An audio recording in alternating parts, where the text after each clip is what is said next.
La démocratie du plus fort est toujours la meilleure. C'est comme ça.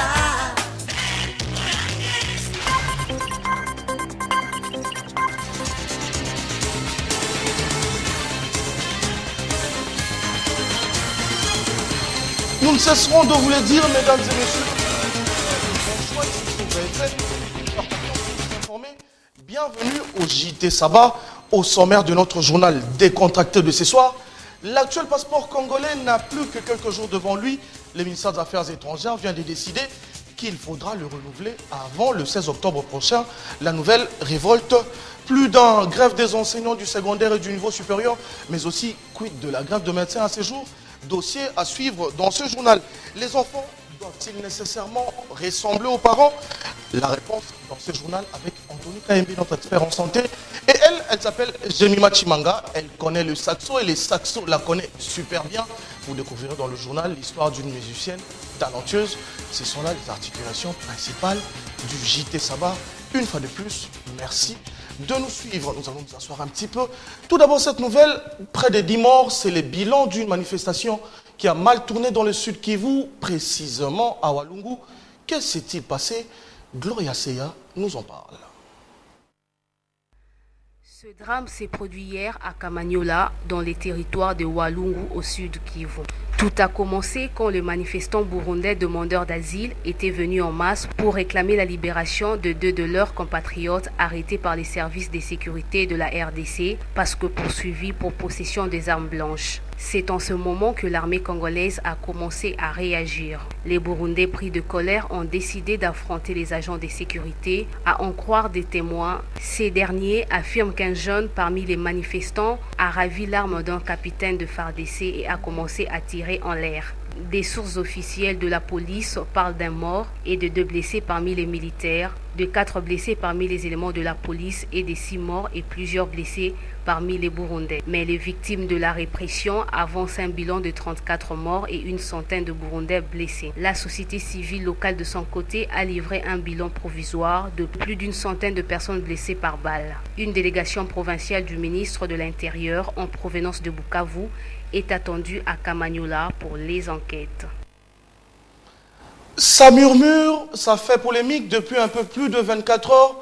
Le ministère des Affaires étrangères a décidé que l'actuel passeport congolais doit être changé et remplacé par un autre. Les détenteurs ont jusqu'avant le 16 octobre prochain pour non pas échanger, mais plutôt s'acheter le nouveau. Sinon, quick au voyage. Les détails de cette mesure dans ces commentaires.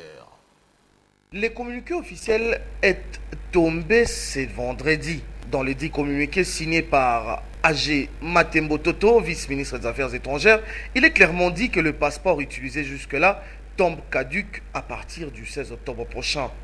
Plus question donc de passeports semi-biométriques en cours, l'État voulant mieux tenant sûrement à moderniser et fiabiliser encore plus ces documents identitaires. Les détenteurs des passeports en cours, qui, pour l'information, continuent à être encore disponibilisés jusqu'à ces jours, n'ont plus que la période de près d'un mois pour chercher à s'en procurer le nouveau qui, pour une certaine opinion, coûtera sûrement un peu plus cher. Sinon, pas d'entrée et pas de sortie sur le territoire national d'Ouralex, Sedlex, dit-on à César, ce qui est à César. Douralex, Sedlex, à César, ce qui est à César. Processus électoral, le bureau de la Commission électorale nationale indépendante a échangé avec une représentation de femmes de 26 provinces de la RDC. Elles étaient venues s'enquérir de l'évolution de choses au niveau de la centrale électorale. Compte rendu, Ange Makadi et Doudou Kassouba. Le processus électoral était au cœur des échanges entre Elodie Tamouzinda, membre plénière CENI chargée de la sensibilisation des femmes et la représentation des femmes des 26 provinces. Le vice-président de la CENI et quelques autres membres du bureau étaient aussi de la partie. Sur la table des discussions, la loi électorale, l'enrôlement au Kassai et le fameux vote semi-électronique ou semi-manuel. Monsieur le Président nous a donné beaucoup d'informations, puisque nous n'avons pas beaucoup d'informations et ces informations vont nous aider dans notre travail sur terrain, puisque nous travaillons sur la sensibilisation, l'observation des élections et nous travaillons pour préparer aussi les femmes candidates. Et avec toutes les informations que nous venons de recevoir de sa part, nous croyons que ça va nous aider dans notre travail.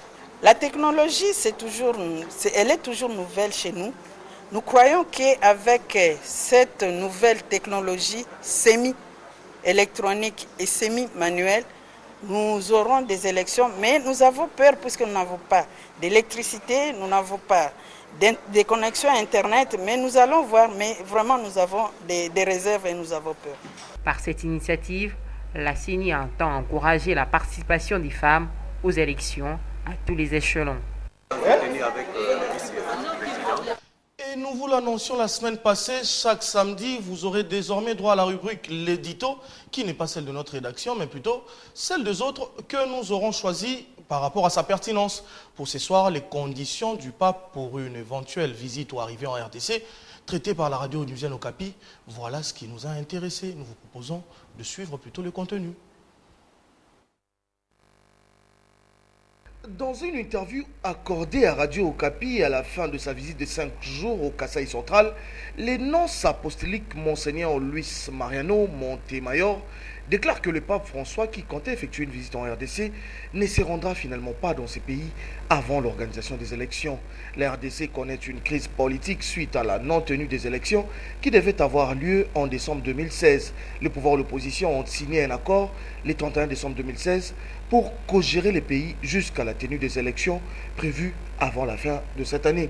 Au cours de l'entretien, Monseigneur Montemayor revient également sur sa visite au Kasaï, région du centre de la RDC qui a connu des violences meurtrières ces derniers mois, faisant plus de 3000 morts et près d'1,5 million de déplacés. Ainsi donc, à la question de Radio Okapi, vous venez de passer quelques jours au Kasaï central qui a connu les terribles violences meurtrières pendant plusieurs mois. Qu'est-ce qui a retenu votre attention pendant votre visite? Monseigneur Montemayor répond: je suis venu ici pour constater moi-même l'état de la situation et les besoins les plus urgents. Et je pense que les rencontres que j'ai eues ont été très utiles. Par exemple, j'ai constaté que l'aide humanitaire n'est pas encore arrivée dans la région de Luisa et un peu plus au sud. Et ça, c'est grave. Une autre question du journal: est-ce que l'Église catholique va participer à la réponse humanitaire dans la région? Et au prélat de répondre: nous participons déjà à la réponse humanitaire. Les 5 centres de nutrition visités sont financés directement par le Saint-Père depuis 3 mois. Le Saint-Père m'a promis de convoquer les secrétariats en charge des urgences humanitaires et Caritas International afin qu'ils élaborent un plan d'assistance humanitaire et de développement spécial pour le Kasaï. Il y aura donc un appel particulier. Et enfin, sur la véritable question, pourquoi le pape François a annulé la visite qu'il comptait effectuer en RDC, le nonce répond: je pense que tout le monde comprend. Le pape voulait venir. Le Saint-Siège a dit clairement aux autorités congolaises qu'il est en faveur des élections qui sont établies par la Constitution. Donc, le pape conditionne sa venue par l'organisation des élections. Évidemment, répond-il, il a déjà dit en public de façon élégante. Vous me le demandez de le faire très précisément, mais je l'ai déjà dit. Et le gouvernement connaît parfaitement la position du pape. Ce n'est pas qu'il conditionne parce que pour venir, il faut une invitation. Pour venir, il faut une concertation pour préparer la venue. On n'a même pas avancé l'hypothèse de la venue. Le gouvernement nous avait dit qu'il serait content de la venue du Saint-Père. C'était l'une des premières choses que le président Kabila a dites au prélat quand il a présenté la lettre de créance. Il a demandé quand va venir le pape. Avec une boutade, il a répondu: quand vous allez finir le dialogue congolais. C'est toujours clair pour nous et ce n'est un mystère pour aucune instance du gouvernement. On ne cache rien. Quand il y aura élection, on sera sûr qu'il y aura les conditions d'une participation du pays. Avant ça, il y a risque de manipulation, d'exploitation de la visite du Saint-Père, soit pour dire qu'il appuie la continuation du gouvernement illégitime, soit pour ceux qui espèrent expulser le régime en fonction de mouvements populaires. La réflexion est de Radio Okapi. Dossier de ce journal, Unikin, IFASIC, UPN, la grève de professeurs se poursuit. Les enseignants ont décidé de débrayer encore sans désemparer l'amélioration de leur traitement par le gouvernement de la République au cœur de préoccupations. Mais que pensent les étudiants lésés par cette situation? Et Manitango, notre reporter, s'est rendu à la colline inspirée pour un état de lieu. Contrairement aux 3 points faisant l'objet de la grève de professeurs de l'Université de Kinshasa, le Conseil de professeurs des universités du Congo, par son secrétaire général David Lubo, se dit non concerné par les 2 autres conditions imposées par l'APUKIN. Lui s'attelle uniquement sur les réajustements du salaire au taux budgétaire. Il regrette par ailleurs leur décision de maintenir la grève qui, selon lui, déstabilise les étudiants. Le CEPUC n'a qu'un seul point qui l'a amené en grève. Il n'y a qu'une seule motivation, c'est le réajustement du salaire au taux du jour. Un autre élément qu'il faut souligner, le gouvernement ne peut pas se complaire avec cette solution qui constate que les parents, les étudiants payent les professeurs. Nous n'avons pas signé le contrat avec ces gens-là. Les étudiants appellent le gouvernement congolais à tout mettre en œuvre pour décompter cette situation qui les handicape. Cette grève nous préjudice parce que nous, de la science, on vient à peine de recommencer avec la session parce qu'on avait interrompu dû à la grève. La grève, elle est là. Elle nous contraint de ne pas avancer. Tel que moi, je suis en 2e année de licence, je dois défendre nécessairement. Il y a déjà la date fixée pour la défense, mais il n'y a pas moyen qu'on puisse débuter avec les défenses parce qu'il y a la grève. Les autorités doivent agir par rapport à tout ça. Je demande aux autorités de bien veiller sur ce qu'ils sont en train de faire, bien payer les enseignants, parce que ce sont eux qui sont à la base de notre éducation. Les 3 conditions imposées par l'APUKIN sont entre autres le respect de l'accord, le remboursement de trop perçus sur l'achat des véhicules et le réajustement du salaire au taux budgétaire. Et au niveau de l'enseignement primaire, secondaire et professionnel, on est loin d'avoir quitté l'auberge. Les hommes à la craie continuent à exiger eux aussi l'amélioration de leurs conditions de travail. Le CIECO, les syndicats des enseignants du Congo, prévoyaient même d'aller déposer un mémo au Palais du Peuple à l'occasion des cérémonies d'ouverture des sessions organisées par les 2 chambres. Et puisqu'on parle grève, restons-y pour nous intéresser cette fois-ci à celle des médecins. En effet, des questions se posent encore pour savoir si finalement ils ont repris du boulot ou pas. Nous avons joint le docteur Mankoy, il est du syndicat national des médecins du Congo. Alors docteur, qu'en est-il? C'est la question à laquelle il a répondu. Docteur Mankoy, on le sait, le médecin était en grève. On a appris que les médecins ont levé la grève. Mais qu'en est-il en ces moments, docteur? Oui, effectivement, le médecin nous a autorisé de répondre au gouvernement que nous avions repris le travail. En fait, les médecins ont suspendu la grève.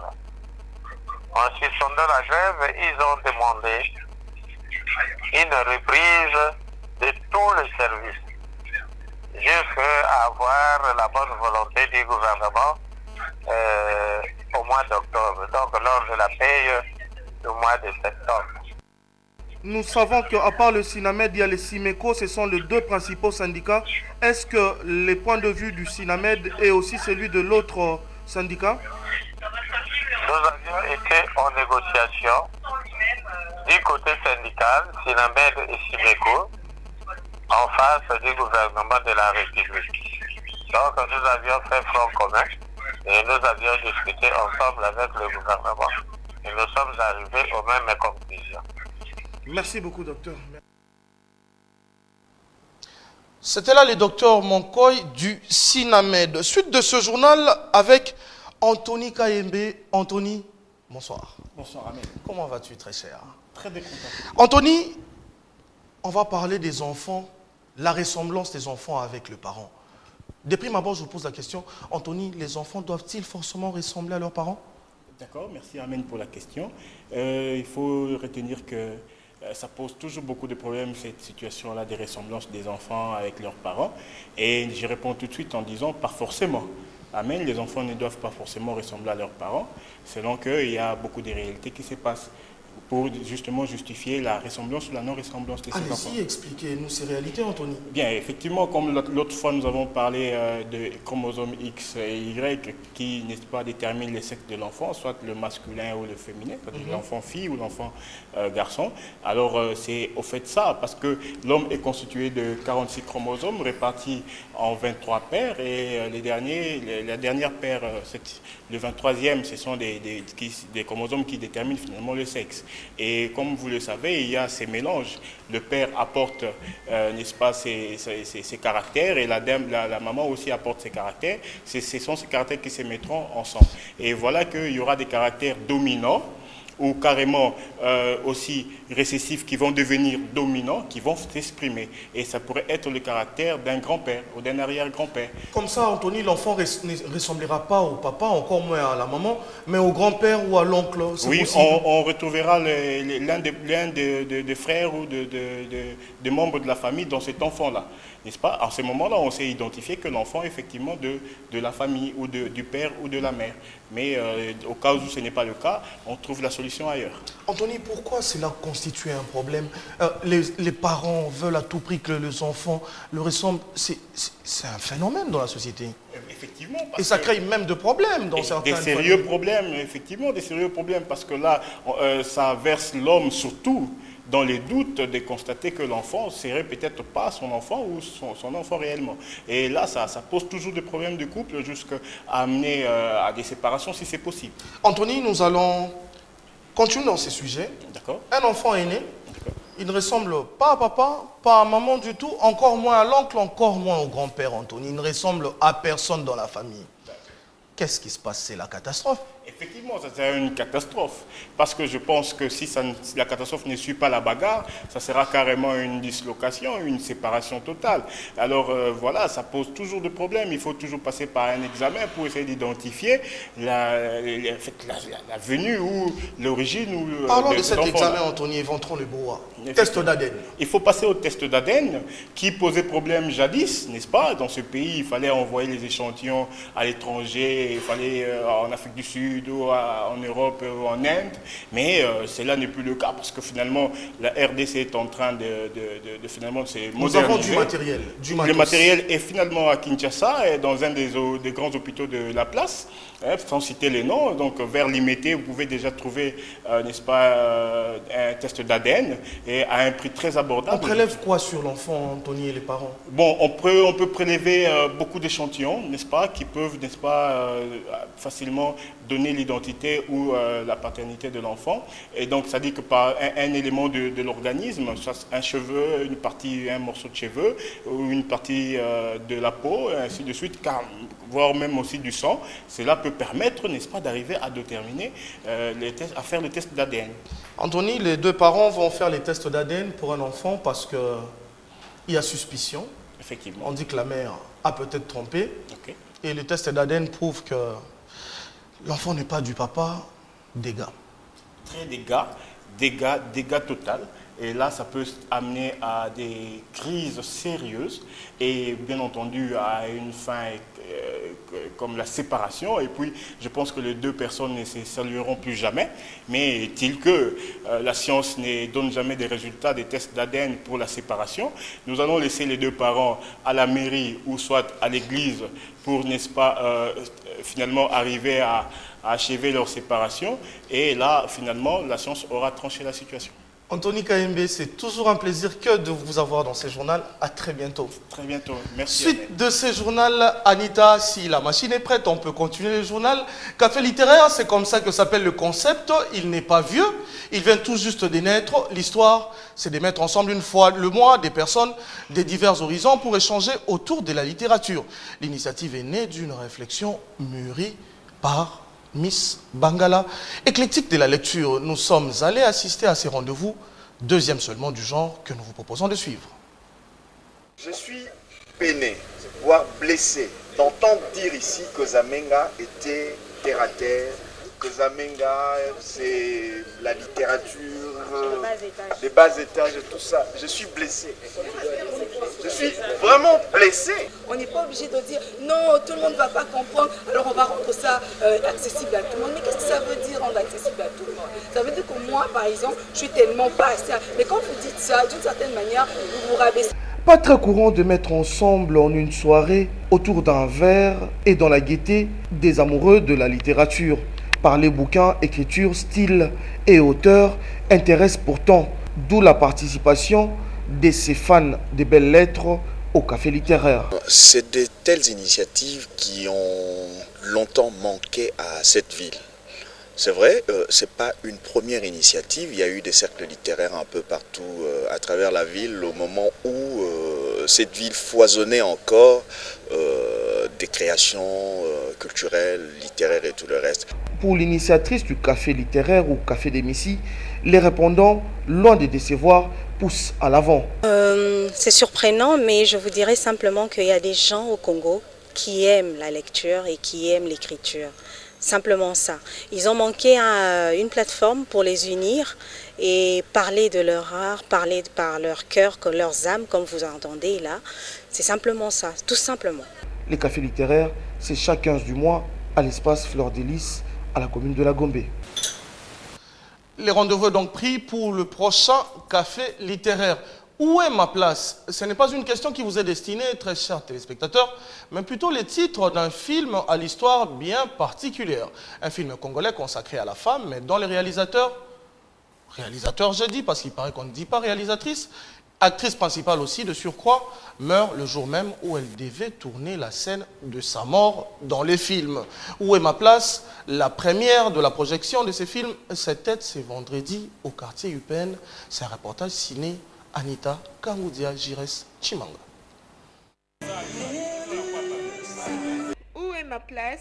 Un long métrage de 3h45 subdivisé en 3 parties. Une production de l'agence cinématographique Le Destin d'Afrique. Une histoire triste et mélancolique qui retrace d'une part les violences dont la femme est victime, surtout face à la coutume dans le milieu rural, et de l'autre part le courage d'une jeune femme qui quitte le village pour la ville afin de mettre fin aux atrocités dont est victime sa famille. Le prix à payer pour cette femme, sa mort. Pierrette Kapinga, parce que c'est d'elle qu'il s'agit. Le titre qui est Où est ma place? On a juste voulu répondre à certaines questions de femmes en Afrique en général et au Congo en particulier. Vous avez vu des contraintes telles que une femme qui sort d'une tribu matriarcat, pour se marier à un homme qui est patriarcat, ça devient compliqué, le traitement de femmes dans la société. Choc, c'est quand les virtuels tournent au réel. Pierrette Kapinga meurt en réalité les jours où elle devait tourner sur sa mort. De toute ma carrière dans le monde du cinéma, je ne pense pas que j'aurai un moment aussi fort que ça. Et au cours de ces projets, on a perdu la pièce motrice de ces projets, Pierrette Ouassio Kapinga, qui nous a quittés. Et ce qui est bizarre, et le jour même où elle a fait le message à tout le monde qu'on devait venir tourner la partie où elle devrait mourir dans le scénario, et on nous appelle ce matin-là qu'elle nous avait réellement quitté, paix à son âme. Pierrette Kapinga était à la fois fondatrice de cette agence cinématographique, réalisateur, script, actrice, pour tout dire, la pièce motrice. Après sa mort, c'est Sandine Biya et la famille biologique de la défunte qui ont pris la tête de cette agence pour achever cette œuvre. Cette projection était un hommage à Pierrette Kapinga, décédée le 10 avril dernier, une date qui restera à jamais gravée dans la mémoire de cette agence. Pathétique, mais comme on dit, l'artiste ne meurt jamais. Kinshasa accueille depuis le début de la semaine un de ses dignes fils, Gondi Djouna. Maître Gims, c'est comme ça qu'on l'appelle, chanteur, rappeur, auteur, mais aussi compositeur hors pair évoluant à Paris, capitale française. Maître Gims à Kinshasa, c'est surtout ces concerts qu'il doit être en train de livrer. En ces moments où nous présentons ce journal, la star était devant la presse pour une conférence de presse. Je disais, qui annonçait les couleurs de l'événement. Nous vous proposons de suivre un extrait. Il est l'un des rappeurs français contemporains le plus influent, avec plus d'1 million d'albums vendus, ayant été nommé aux victoires de la musique en 2014 et plusieurs fois de suite. Maître Gims nous donne un aperçu pour le concert de ce soir. Parce qu'on peut pas dire d'un concert, voilà, le concert ce sera comme ça. C'est comme expliquer un plat. Quelqu'un qui a jamais mangé du pondou ou quelque chose comme ça. On va lui dire, bon, le pondou, ça a tel goût. Tu vois, ça a un goût un peu comme ça. Quand tu le manges, c'est comme ça. Ça se vit. Moi, je vais être là, je vais tout donner. Je vais donner tout ce que j'ai. C'est-à-dire, ce que je fais en France, je vais le faire ici.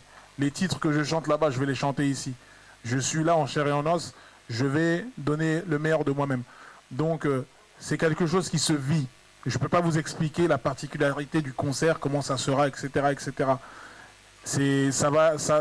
Tout ce que je sais, c'est que je vais faire le travail. C'est tout ce que je peux vous dire. Gandhi Djouna encore, lui, dit Maître Gims, très connu de nombreux, peut-être moins de certains, le vieux surtout. Alors nous vous proposons de découvrir de manière sommaire l'histoire de ces jeunes au succès planétaire. Encore une matinée à me demander comment je vais combler tout ce vide que tu as laissé. De son vrai nom Gandhi Djouna, Maître Gims est un artiste musicien de grand renom mondial. Il est issu d'une famille de musiciens. Son père n'est nul autre que le célèbre Djouna Djanana, chanteur de Viva la Musica. Âgé de 31 ans, Maître Gims est l'un des rappeurs français contemporains. Né à Kinshasa, grandi en France, Gims est un surnom en référence du cinéma asiatique et du monde des arts martiaux. Membre cofondateur du groupe Section d'Assaut, il a déjà vendu plus d'1 million d'albums. En 2003, il sort un premier titre avec son groupe Coup de pression. Il signe en 2005 un album complet, La Terre du Midi. Gims, c'est aussi le jeune dessinateur. En 2012, il dessine une bande dessinée titré Au cœur du Vox Text, son label. En 2016, sa chanson Sapé comme jamais remporte le W-Night de la musique française la plus écoutée. Ses montures sont devenues au fil des années sa marque de fabrique. Sapé comme jamais, bien loulou et boudin, loulou et boudin, bien Coco Chanel, Coco Chanel. De quoi être fier de Gandhi Djouna, dit Maître Gims. Musique encore, puisqu'on en parle, notre concert cette fois-ci, c'était en la soirée de vendredi au centre Wallonie Bruxelles où Jemima Band, comprenait le groupe à Jemima à 1000 feux. Particularité de la musique offerte au public, le saxo. Et Jemima, c'est elle l'artiste, une femme au saxo. Ça court pas le rue. Suivons plutôt les détails dans ces reportages réalisés par Kelly Yoka et Eric Ndongala.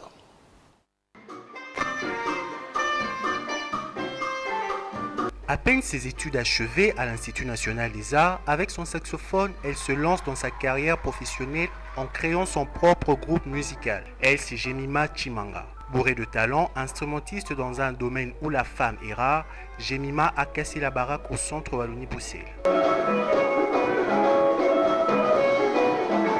J'ai choisi le saxophone parce que c'est un instrument que j'aime beaucoup, c'est un instrument mélodique, ça me touche au cœur et puis j'aime bien les saxos. Et puis dans notre pays, avoir les saxos, c'était un instrument qui était à voie de disparition, mais maintenant là, c'est un instrument qui réapparaît et puis je me suis dit pourquoi pas se lancer là-dessus et puis voir une femme jouer un instrument que les femmes n'utilisent pas trop souvent dans notre pays, c'est un peu rare et c'est pourquoi je me suis donné vraiment à fond.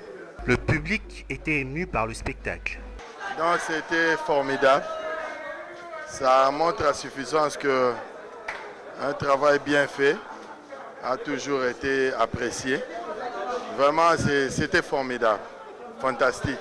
C'est très rare de voir une femme saxophoniste et c'était un réel plaisir de voir Jemima prester aujourd'hui. Il faut dire qu'avec beaucoup de courage, de charme, elle a pu affronter ce défi de femme congolaise saxophoniste. Nous sommes très émus de voir une fille en train de manier cet instrument que beaucoup fuient, voire même des hommes, mais il est là, il en fait très bien, nous sommes très contents et elle fait notre fierté.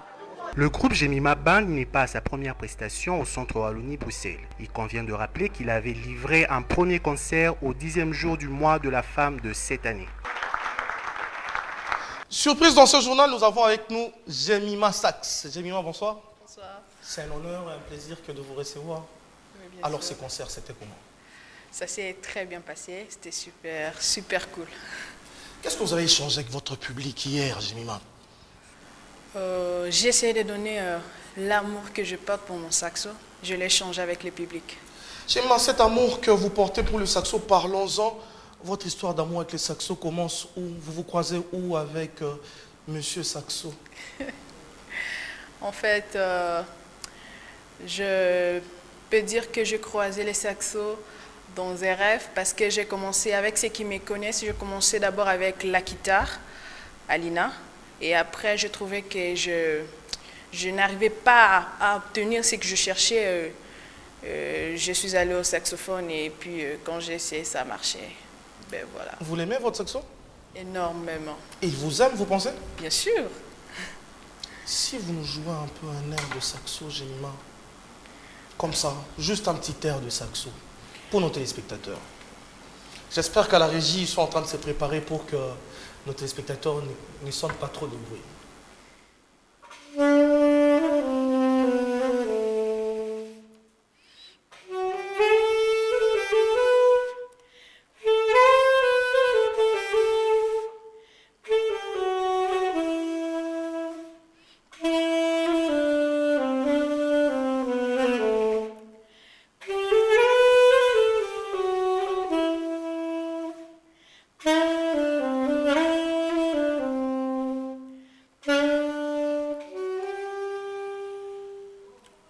Bravo, bravo à l'artiste.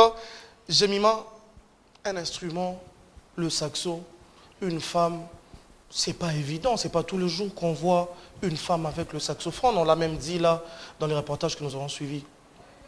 Oui, oui. En fait, ici au Congo, mais pas Qu'est-ce qui ailleurs. fait peur aux femmes, par exemple, par rapport au saxo? Elles aiment la guitare? En fait, c'est un instrument qui demande plusieurs disciplines. Et puis, ça demande beaucoup de souffle. Le souffle, parlons-en, Jemima. Comment vous faites? Il y a des exercices pour travailler votre souffle ou vous faites comment? Bien sûr, il y a des exercices pour travailler le souffle. Et puis, ça demande plusieurs disciplines et puis plusieurs techniques. Jemima Sax, de votre véritable nom, Jemima Chimanga. Pour le parent, ça a été comment? Comment ils ont pris ce choix du saxophone? Comme je viens de le dire, c'était pas facile. Tout le monde a dit non. Tout le monde a crié. D'abord, tu vas à l'ENA pour faire passer ton temps et après, tu nous amènes le fanfare. Parce qu'ils appellent ça fanfare. Tout le monde a qui dit, on a battu fanfare. Ah ouais, fanfare, ah non, non, non, non. Yo, tanganura provanda. C'était un peu ça. Mais après, aujourd'hui, quand vous produisez, le Centre Olympique Bruxelles, c'était votre deuxième grande production. Oui. La production du groupe Jemima Band, je vais dire.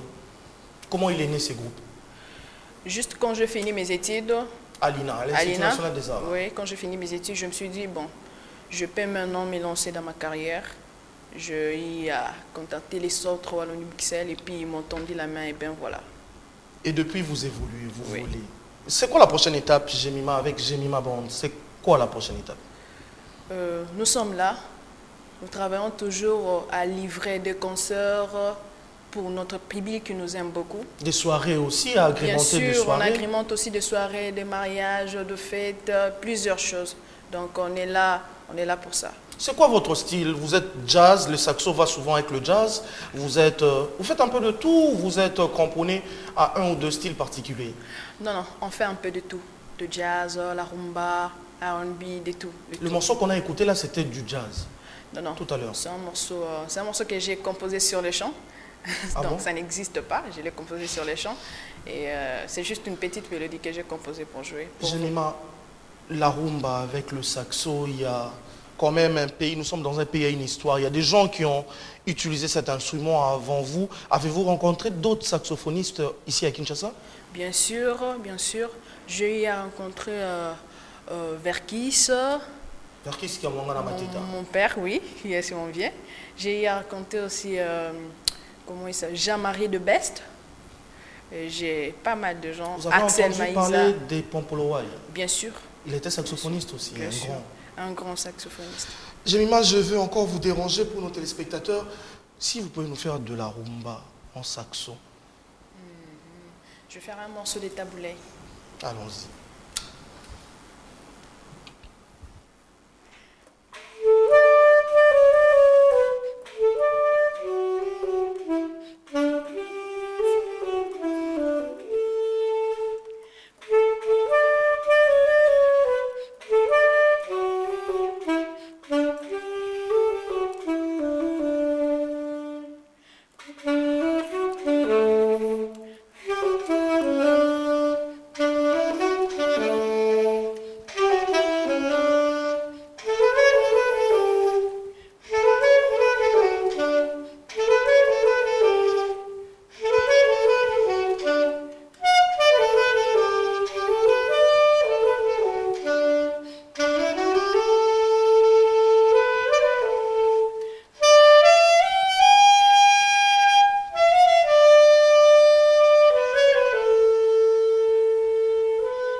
Elle s'appelle Jemima Chimango, on l'appelle Jemima Sax. Elle est saxophoniste, vous venez de découvrir. Eh bien, le saxophone, c'est l'instrument de prédilection de Jemima. Nous nous sommes proposés de vous le présenter. C'est quoi le saxo? Suivons plutôt Ange Makadi qui nous en parle. Le saxophone est un instrument dans lequel il faut souffler pour obtenir un son. C'est donc un instrument à vent.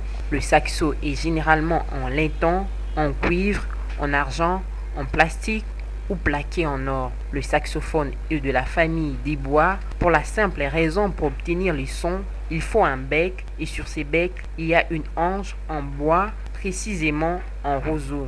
L'instrument est composé de 3 parties, le corps conique, le pavillon et la culasse. Le saxo compte 19 à 22 clés selon les membres de famille et de modèle. La famille saxophone conçue par Adolphe Sax comprenait 14 tailles. Les plus utilisés sont le soprano, l'alto, le ténor et le baryton. De par son invention tardive, le saxophone occupe une place assez marginalisée dans la musique classique et se retrouve rarement représenté dans les orchestres symphoniques. Cependant, il reste incontestablement un instrument majeur du jazz, du rock et de la variété. Le saxophone, c'est toute une histoire, toute une vie. Le saxophone, c'est aussi des noms à travers le monde comme John Coltrane et autres. L'Afrique compte aussi des grands noms comme Manu Dibango, saxophoniste de renom et de talent, Isaac Musekiwa du Zimbabwe et les Nigériens Femi Kuti. Après Manu Dibango, on parlera de Jemima Sax sûrement, n'est-ce pas Jemima? Bien sûr. Jemima, cet art que vous avez, vous la transmettez, vous apprenez aux gens le saxophone aussi? Oui, oui, oui, bien sûr. J'apprends des gens aussi. Jemima Bond, c'est combien de personnes à peu près dans le groupe? Nous sommes au nombre de 5, plus moi, ça fait 6. Il y a le saxo et puis les autres instruments, ce sont quels instruments? La guitare évidemment?